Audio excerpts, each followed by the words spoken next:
Sundar ji, your mic, please. Yes. Is it okay now, sir? Yeah. So, thank you very much, sir. So, first of all, मैं sir Hindi Punjabi में बोलूँगा क्योंकि बहुत ज़्यादा हमारे श्रोते हैं जो हिंदी पंजाबी वाले हैं। सबसे पहले मैं महिला दिवस की सबको बधाई देता हूँ क्योंकि आज 8 मार्च का दिन पूरे संसार में इसको एज ए वुमेन डे मनाया जाता है। वुमेन्स के जो इश्यूज हैं उनके ऊपर डिस्कशन होती है और लोगों को सेंसिटाइज किया जाता है कि इनके ऊपर विचार चर्चा करें, इनका सलूशन कोई निकालें। और इसी सिलसिले में हमने जो आज का जो प्रोग्राम रखा है, लेक्चर रखा है, police as partner together building safer communities for womens. So ये एक हमारा छोटा सा प्रयास है कि इसके जरिए हम कुछ लोगों के साथ ये एक विचार गोष्ठी कर पाएं।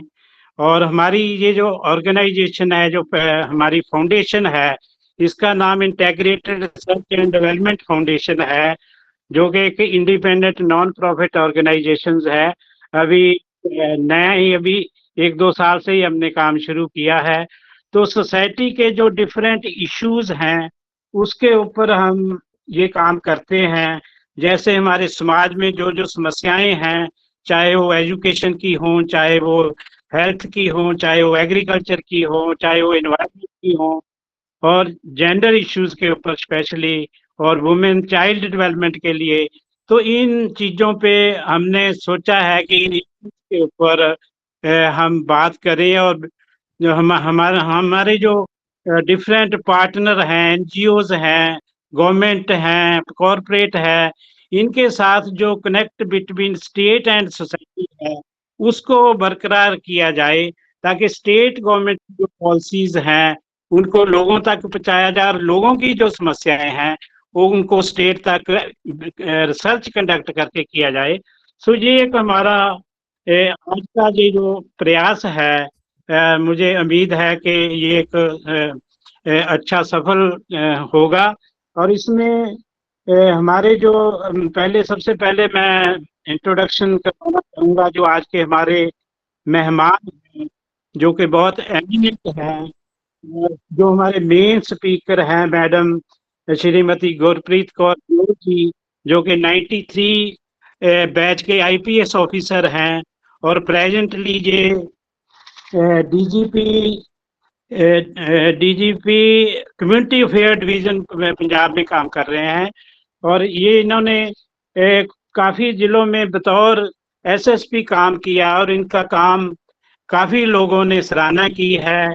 काफ़ी इनकी जो काम करने की शैली है, बहुत उसकी प्रशंसा एप्रिसिएशन होती है कि इनका काम करने का अलग सा तरीका है। और इन्होंने काफ़ी ये मिथ तोड़े हैं जहाँ के कहा जाता है कि केवल शायद मर्द ऑफिसर ही उसको कर सकता है, लेकिन इन्होंने बहुत ही पंजाब में और इस रीजन में बहुत ही अच्छा काम किया है। और इनका स्पेशल जो इंटरेस्ट है जेंडर में और इसमें ड्रग कंट्रोल में, इनका लॉ इन्फोर्समेंट में ये काफ़ी इनका इंटरेस्ट है। इसलिए हमने रिक्वेस्ट की मैम को कि आप हमारे लिए कुछ समय निकालकर इस इश्यूज पे, खासकर वुमेन्स इश्यूज के ऊपर कुछ हमारे को इनलाइटन करें। और इन्होंने हमारी रिक्वेस्ट को स्वीकारा और we are very thankful to ma'am, you have accepted invitations. और जो आज के सेशन के चेयरपर्सन है श्री प्रबोध कुमार जी, जिनका नाम भी बहुत नोन है हमारे पंजाब में और इस रीजन में, जिन्होंने 36 साल की सर्विस पंजाब में की है, पंजाब में और दूसरे इलाकों में की है। और इन्होंने ये director general of Punjab police से रिटायर हुए हैं। और ख़ास बात ये है सर की कि इन्होंने 14 साल काम किया है सीबीआई में, अलग अलग पोजीशनों पे सीनियर लीडरशिप के रोल पे काम किया है। हमें बहुत गर्व है, हमें बहुत मान है कि ये सर हमारे आज साथ हैं। और सर की बैकग्राउंड चाहे इलेक्ट्रॉनिक्स टेलीकम्युनिकेशन इंजीनियरिंग की है, लेकिन इनका जो इंटरेस्ट है सामाजिक मुद्दों में है। इन्होंने post graduate degree political science में और हिस्ट्री में की है, क्योंकि हिस्ट्री से हमें बहुत सारी सेध मिलती है कि हमने हमारे समाज को किस तरीके से, हमारी जो स्टार्टिंग से जो एवोल्यूशन हो रहा है, जहाँ डेवलपमेंट हो रही है, तो कैसे हम पॉजिटिवली हम इंटरवीन कर सकते हैं। तो इससे और भी बड़ी खुशी की बात है कि सर अभी भी पीएचडी कर रहे हैं, और जैसे कहते हैं कि सीखने की कोई उम्र नहीं होती, रिटायरमेंट के बाद भी सर पीएचडी कर रहे हैं। और बड़ी अच्छी बात है कि वो पीएचडी कर रहे हैं कंस्ट्रक्शन वर्कर के ऊपर। ये बहुत बड़ी मान वाली बात है सर, कि आप एक आम लोगों की जो समस्याएं हैं उनको अंडरस्टैंड करके, उनको देख के कि क्या, जैसे हम देखते हैं कि कैसे 20-20, 25-25 स्टोरी पे ये हमारे वर्कर काम करते हैं, really they are the nation builder. So ये एक बहुत हमारे लिए बहुत मान की बात है कि सर हमारे साथ हैं आज और हमें मार्गदर्शन करवाएंगे। और दूसरी बात कि सर हमारे एडवाइजर भी हैं हमारे फाउंडेशन के, कि ये हमें आने वाले समय में हम सर आपकी जो आपकी डायरेक्शन होगी उसके अकॉर्डिंगली सोसाइटी में जो काम करने की जरूरत है, जहाँ लगता है कि गैप है थोड़ा, वहाँ हम थोड़ा थोड़ा कुछ कुछ डेंट जरूर डालें और हम करेंगे। तो थैंक यू सर, बहुत बहुत बहुत अगेन मैं बहुत बहुत शुक्रगुजार हूँ मैडम का और सर का, जिन्होंने अपना बहुत कीमती समय हमारे लिए ये निकाला है आज के इवेंट के लिए। Thank you very much sir. Now over to you sir, please.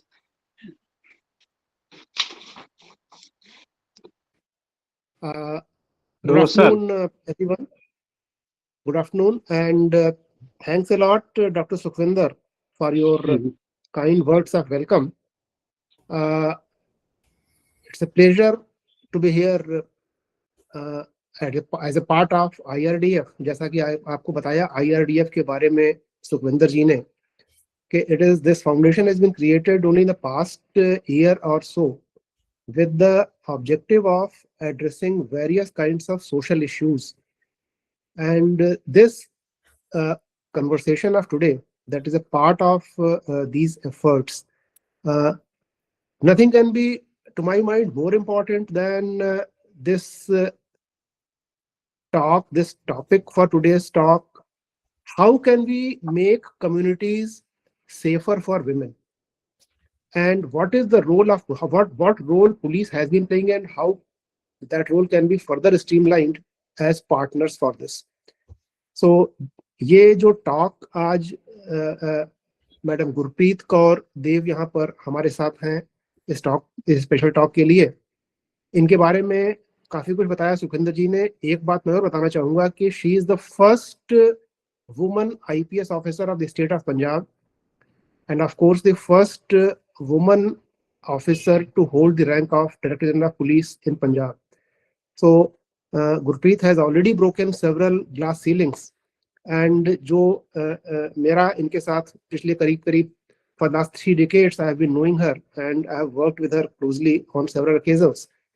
तो इसमें मैं सिर्फ इतना बताना चाहूंगा कि apart from her professional competence, domain expertise के लिहाज से कि इस टॉपिक के बारे में, विमेन सेफ्टी के बारे में, police initiatives regarding women safety के बारे में बहुत ही कम ऑफिसर्स आज ऐसे हैं जो कि गुरप्रीत के पासंग हैं इस टॉपिक के बारे में जानकारी रखने वाले.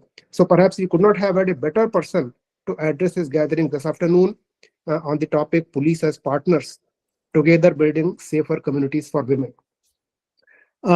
आप सभी लोग गुरप्रीत को सुनने के लिए बेचैन हैं. एक छोटा सा थॉट मैं अपना शेयर करना चाहूंगा 2-3 सेंटेंसेस में. जब मैं इस टॉपिक को देख रहा था, जब ये टॉपिक आईआरडीएफ में डिस्कस हो रहा था, तो उस वक्त भी मुझे लगा था कि किसकी जिम्मेवारी है ये for creating a society which is safe for women. In my humble opinion, it is not the responsibility of police alone. It is not the responsibility of government or governance structure alone. And indeed, we cannot expect the women themselves that yes, we thrust this responsibility upon you to be safer. and especially by way of what is called moral signaling, huh? Or moral homilies that don't do this, don't do that, behave in this manner so that you can be safe. That can be actually worse, a remedy worse than the disease. So जिम्मेवारी है किसकी?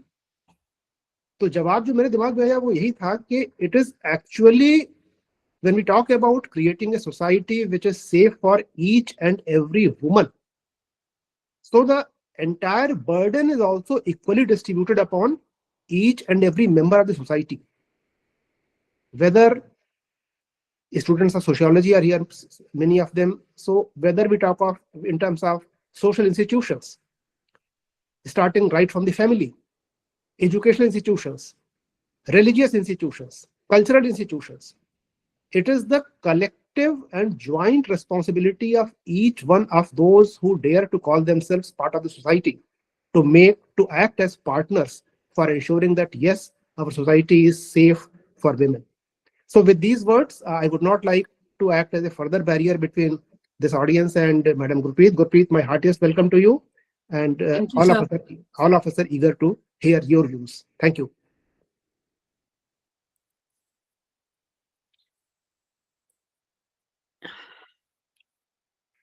Thank you, sir. So I extend a warm welcome to all the people who have joined on this event, which has been organized by the IRDF. A special thanks to Mr. Prabodh Kumar for being with the IRDF and as a senior colleague and having remained my boss. We share a very good relationship between the two of us, and I am indeed indebted to both Mr. Prabodh Kumar and the IRDF for organizing this discussion on the occasion of the International Women's Day. So, today what I'll be discussing with you would be some initiatives which the Community Affairs Division of the Punjab Police has taken for advancing the safety of women. But before that, I would just like to, touch briefly on what challenges women have been facing over the centuries and, the past, because of which we are, forced, or you can say that it has been thought fit by the United Nations to designate one day in the year as the International Women's Day. So this International Women's Day was first celebrated in 1975 by the United Nations, when the year 1975 itself was designated as the International Year of the Woman. And since then, from 8th March onward, 1975 onwards, every year, 8th March is recognized and celebrated worldwide as the International Women's Day.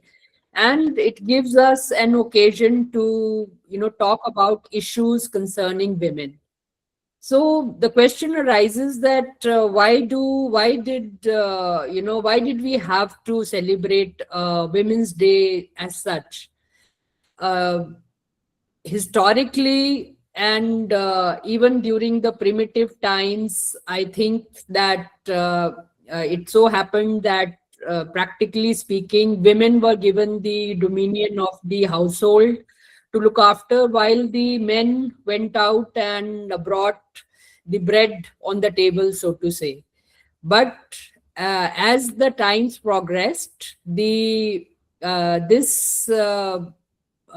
can say this division of work translated into a power equation in which the man who had the finances and the power of finances, he became more important, and the woman who did the household work was not given any importance. And over a period of time, the cultural, social fabric of the society became such that the man became the provider and the woman became the person who looked after the household and who was dependent on the man.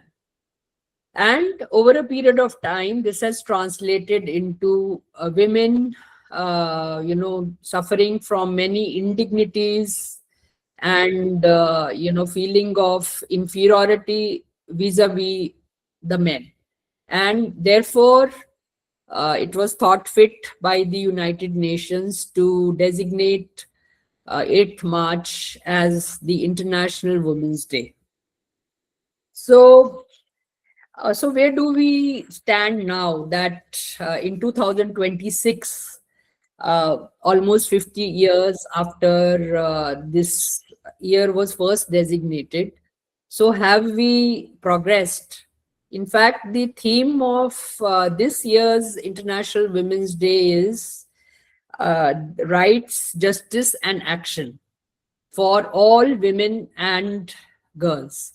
So basically, when we talk about, I would like to slightly discuss this, that what are the rights which are given to women, and how do these rights translate into justice, and finally, what action is required. So this actually sums up what we would like to talk during this dialogue which we are having. And the rights, how difficult it is for women to get their rights and to struggle for them is we can say that if we talk about the right to property and how it was such a slow progress to women getting equal property rights, that will illustrate how difficult the journey has been for equal women's right. In the overall scenario, when the constitution was brought into force in 1950, fundamental rights were granted to all citizens, including women, and right to equality and right to life and personal liberty, that is Article 14 and Article 21, formed the bedrock for women's rights as well. But in 1955, when the law of succession was passed, women who before 1955 were not given any property rights were given rights in the property of their fathers, but only to the extent of self-acquired property, inheritance to the right to the self-acquired property. And for another 50 years, the women had to wait to get equal rights in the ancestral property of the father. And that was by way of an amendment of the Indian Succession Act in 2005.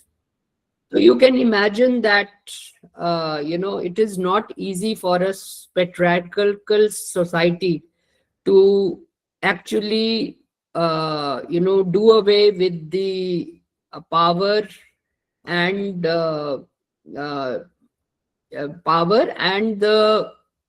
privileged status that the men have been having. But having said that, I would also like to add that it is not a struggle for power between men and women as such, and it should not be also seen as a attempt by women to usurp the space from men.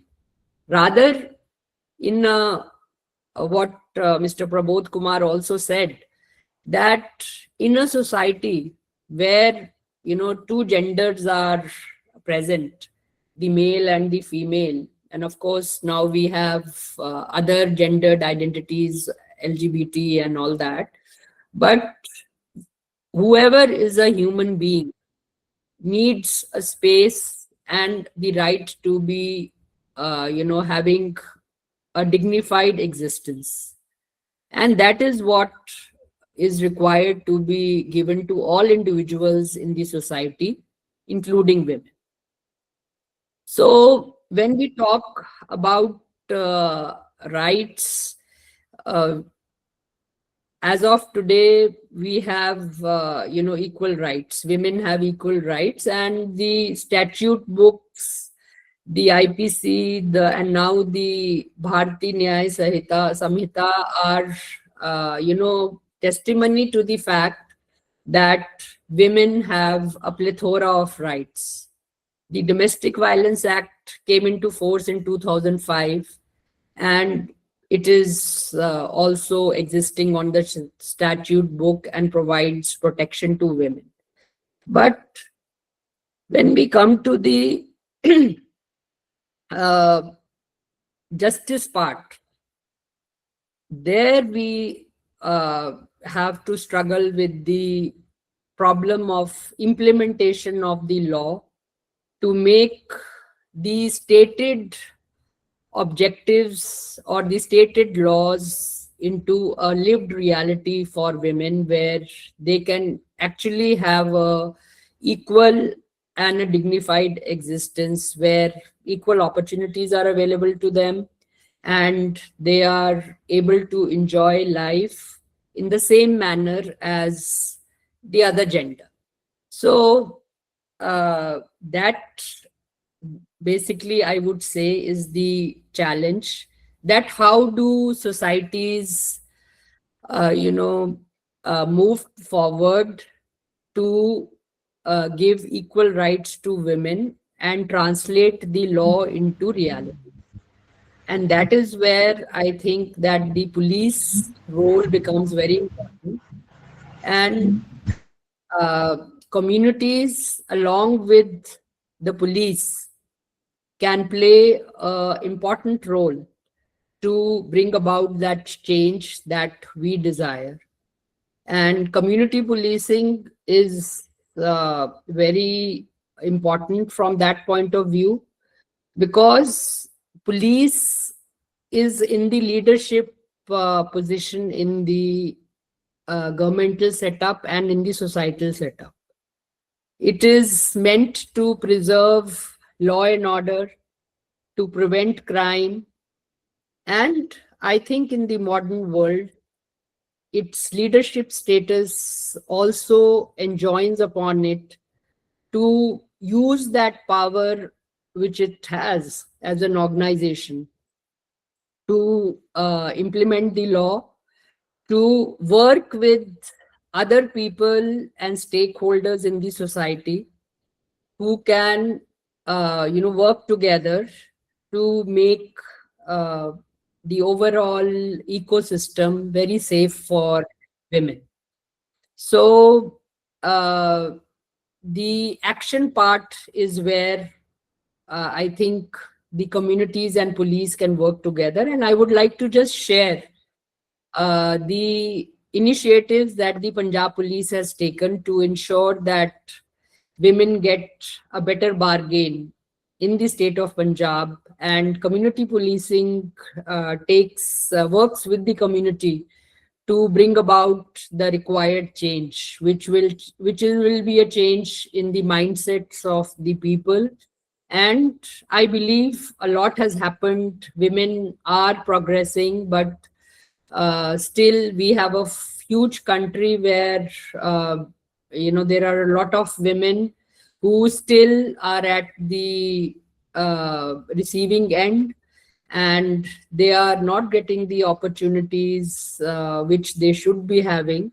And rather, I would say that on the International Women's Day, that more than anybody else, it is the women who have to rise to the occasion and ensure that the more underprivileged amongst the women are also supported so that they can join the mainstream. So can I request for the presentation to be uploaded so that I can talk about the initiatives which the Punjab Police has taken for women's safety?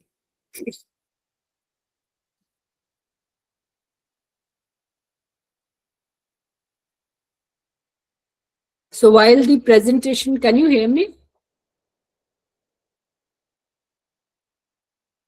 Yes, ma'am. Are you putting on the presentation? Yes, ma'am. Please do. So as the presentation comes on, the first step which we took initially was for women empowerment and ensuring that women complainants got a safe space in the policing system, was to set up women help desks in every police station in the state. So we have 384 police stations and some other special police stations like the cybercrime police stations and NRI police stations, which are the special police stations. So all of them now have women help desks where two women officials attend to women complainants. And we have named them Punjab Police Mahila Mitars. And the Punjab Police Mahila Mitars are available in the police station in each police station for women complainants to come and talk to. Next, please.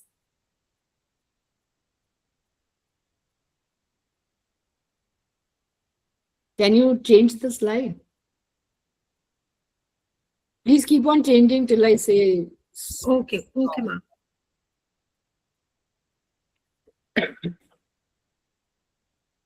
Please change. So this is what I was talking about, the women, the articles 14 and 15 of the Indian Constitution. Article 14 guarantees equality before the law, and Article 15 makes. Can we get back? Let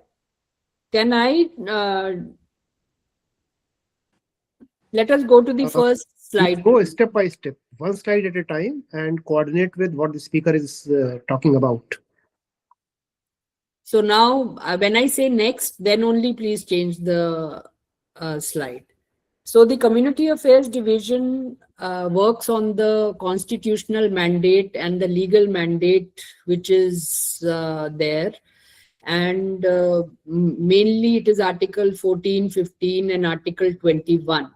So Article 14 is which guarantees equality before the law, and that is one of the most important constitutional provisions and fundamental rights available to women, which provides them equality of opportunity and equality in every other aspect of life. And Article 21 protects the right to life and personal liberty. So can we go to the next slide? So I was talking about the Women Help Desk and the Punjab Police Mahila Mitar program. So now, women officials are available for women as a first point of contact, and they provide legal guidance, emotional support, and also in cases where women have to be provided legal services and any other support. So the other departments like they will coordinate with the Department of Women and Child for providing shelter, and the Legal Services Authority for providing legal aid. And next. So this Women Help Desk data, this is the number of complaints which the women have been handling, the women police officers. And as you can see, in 2024, there were 33 complaints which were handled by the women police officials, and all relating to women, children and senior citizens, out of which 88 were translated and registered as first information reports, which sets the legal process into motion. And in 2025, 35,000 complaints were registered and handled by the women officials, out of which 81 translated into FIRs. Next slide, please. So these women help desks not only help the women in registering an FIR and counsel them and give them emotional hand-holding and support, but also do a whole range of activities in which they go to schools and colleges and talk to the students about their legal rights, especially the rights of women and children. And as you can see, when we started in 2021, there were just 1,881 outreach activities, which is now close to 20,000. Next slide, please. Another initiative which I would like to talk about is the Sanj Rahat initiative. This is again an example of the police working with the community, and there is an NGO called Nai Shuruaat who has adopted a model which we have now replicated in Punjab. This was a Indore, Madhya Pradesh model in which the counseling support was provided in the civil hospital. Actually, what happens is that the women reach the police very late after the water has crossed over their heads, and they have come to a point of no return, and during that process they are victims of repeated domestic abuse. So as an intervention, we thought that we will set up a counseling center in the civil hospital where the emergency cases where women are reporting in the emergency with injuries, they would be talked to by the counselors, and cases would be identified whereby the women, the domestic violence cases would be identified after talking to the women. And after that, counseling and support in the form of, counseling and hand-holding and registration of FIR, if the woman requires shelter or legal aid, that would be provided to her through the Sanj Rahat Kendras. Next. So as you can see from the data, which is from 1st August 2024 to 31st December 2025, the total number of screened cases in the centers at 3 centers in Fatehgarh Sahib, Mohali and Ludhiana were almost 1,000, and out of which, after the screening, it was found that almost 694 cases were that of domestic violence. So you can see that domestic violence, out of all the cases which are being reported, it is almost a figure of some more than 65% of cases which are reported as emergency cases of women are domestic violence cases. And you will be surprised that, in one of the Rajya Sabha questions, where state-wise data regarding domestic violence was asked for, the Punjab figure was surprisingly 0, whereas that is not the case. And it just goes to show that how how much seriousness there is towards domestic violence and issues concerning women. Next, please. I think we can skip this. This is basically on Jagriti, which is for child sexual abuse. So I'm just skipping that because today we are concentrating more on women. So this is another initiative which we have taken up with the health department, and there is a collaboration of our department with the health department, whereby we have provided the funding to cover cost of implementation, and this is to identify women using drugs and to make them come to the come for treatment to the civil hospital.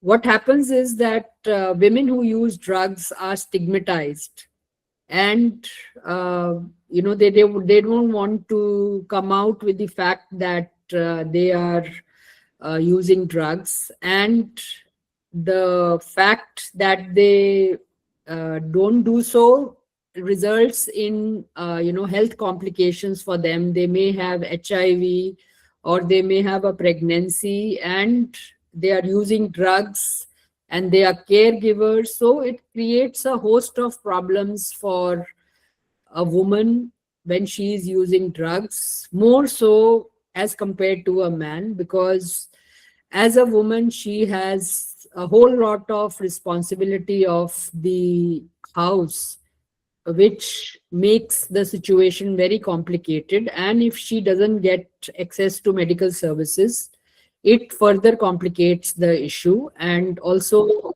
affects the upbringing of the children and the care to the elders in the house.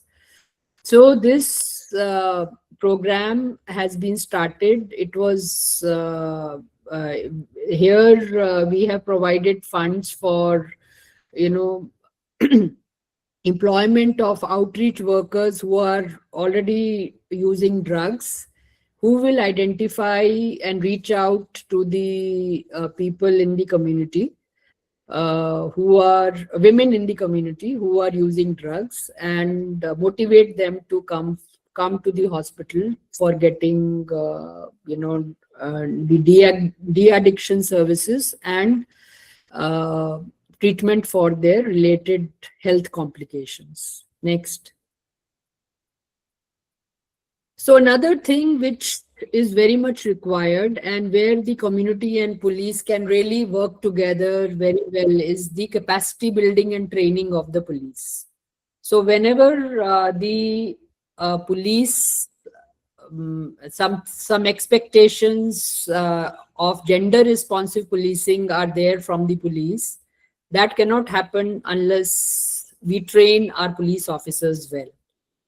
So we have been regularly training our police officials across the state, and the Community Affairs Division has taken a lead role in this, where we ensure gender sensitization to all police officers, including the women police officers. Next.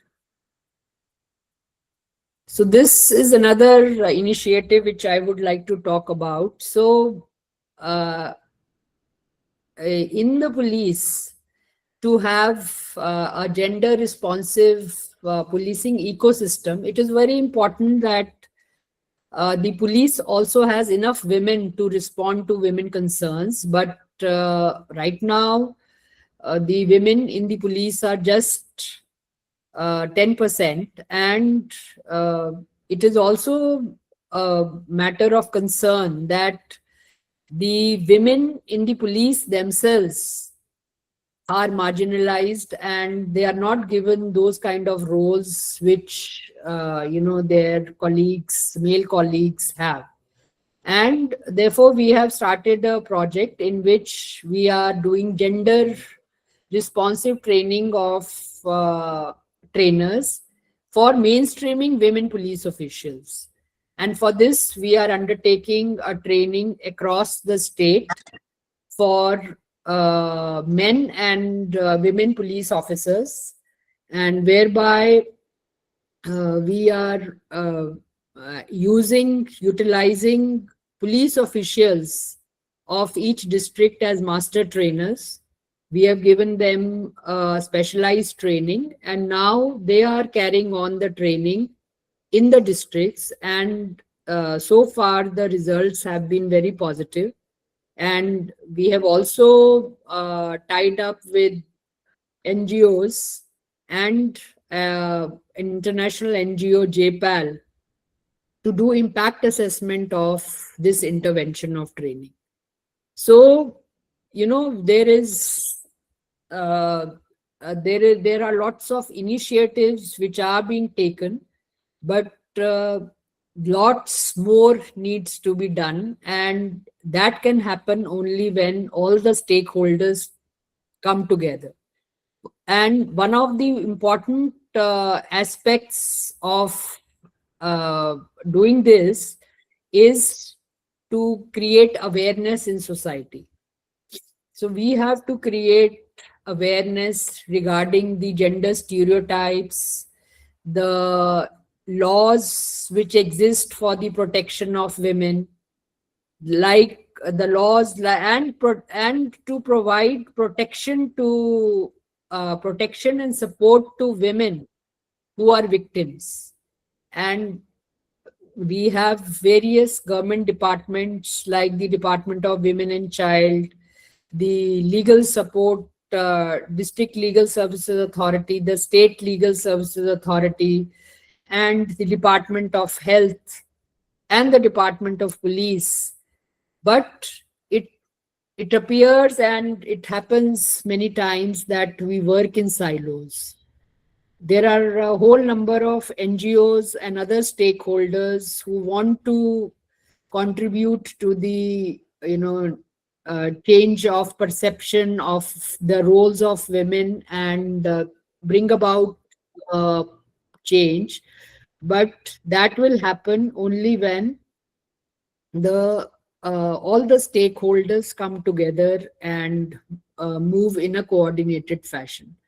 So my premise and my viewpoint is this, that police is a proactive role player in this, because it is at the cutting edge with authority, and having that sufficient amount of authority which can make it a pivotal point to bring together other government departments and other stakeholders, private and public, to work together for women empowerment.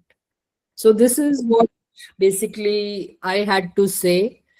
But in the end, I would just like to sum up by saying that when we talk about feminism and the International Women's Day, we have to remember that in this, it is not a battle only for the women. As Prabodh Kumar sir also pointed out, that the society as a whole has to come together. And it is not that the Women's Day should be celebrated only for the women.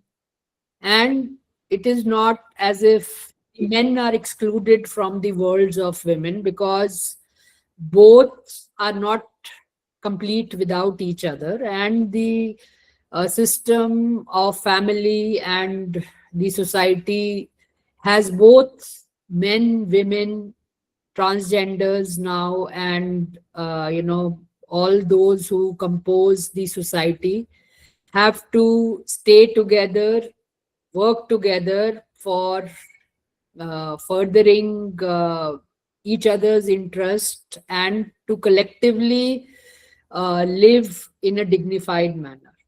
Thank you so much. Thank you. Thanks a lot to Gurpreet for a very thought-provoking and fact-filled presentation and talk which you delivered to us.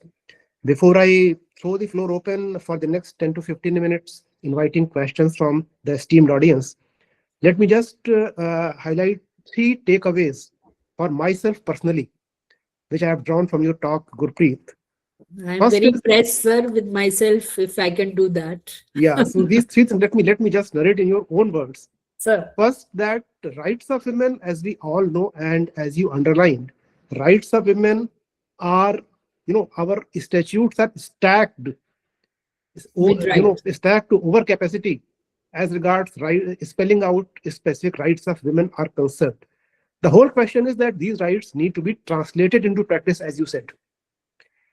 The second point which I consider as a takeaway is that within the women, the marginalized and disadvantaged women, whether along the dimension of caste, whether along the dimension of economic standing status, or any other indicator of marginalization, those women, and of course including the other categories beyond the traditional male-female categories, they need our special focus. And the third, I quote your entire sentence as such, that, yeah, I fully agree that it is not a question of struggle for power between the genders. Well said, Gurpreet. That was a very nice sentence. It is certainly not a struggle for power, which it has been for the past 10,000 years or so. We have to realize that today, as we stand in 2026, there is no question of any power struggle. Both are, so to say, sides of the same coin, two sides of the same coin, and we have to, in a whole of society approach, work shoulder to shoulder to ensure that all of us, whether they are women or men, they feel equally safe in the society of ours. You made a very nice presentation highlighting various areas where programs and schemes have been initiated by your division: women help desks, voluminous complaints, outreach activities, etc., capacity building, mainstreaming women police officers. That is very essential, actually. Just one, observation here, that among the more than 10,000 complaints, those complaints which ultimately get converted into FIRs, that percentage appears to be quite slim. Yes, sir. It is because, sir, women are not economically independent, and they don't have any support from their parents or otherwise, because of which they are forced to get back into the cycle of violence. And that is where this Sanj Rahat scheme which we have adopted, we plan to go forward and also provide skilling and training to women so that they can be dependent. They can go away from dependence on their husbands and spouses and earn on their own, and have a different walk of life, go into a different self-dependent stream of life. Right. Looking from the other perspective, what it actually perhaps means is that these figures, they do not put the entire real picture as such. Because as you said rightly, that many of the women, because of their already depressed socioeconomic conditions, they will be perhaps forced to adapt themselves in the same ecosystem where they are condemned to face the repeated cycles of violence and ill treatment. So with these words, now I invite members of our esteemed audience to share their observations, comments, or maybe any questions with our esteemed speaker. Thank you.